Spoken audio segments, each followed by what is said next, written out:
मताधिक्य भाजपच्या उमेदवाराला मिळालं होतं. पण यावेळेस सर्व काँग्रेस पक्ष असेल, आमची महाविकास आघाडी असेल, सर्वांनी एकजुटीने एकत्रितपणे अत्यंत मन लावून चांगलं काम केलं. याचे निश्चितच चांगले परिणाम या येणाऱ्या 4 जूनला आपल्याला दिसून येतील. लोहा विधानसभा मतदारसंघ 68,500 मताधिक्य गाठून निश्चितच त्या ठिकाणी काँग्रेसला प्लस राहणार आहे. आता नेमकं किती प्लस राहील काय नाही याच्या बाबतीत मी भाष्य करणार नाही, पण निश्चितच लोहा विधानसभा मतदारसंघातून काँग्रेस पक्षाला लीड मिळणार आणि काँग्रेस पक्षाचे डॉक्टर शिवाजीराव काळगे यांचा मोठा मताधिक्यानं या ठिकाणी विजय होणार आहे. एवढंच या ठिकाणी सांगतो.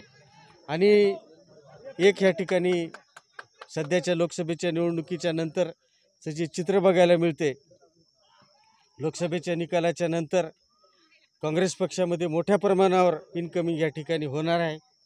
उदाहरणार्थ कोण येणार आहे?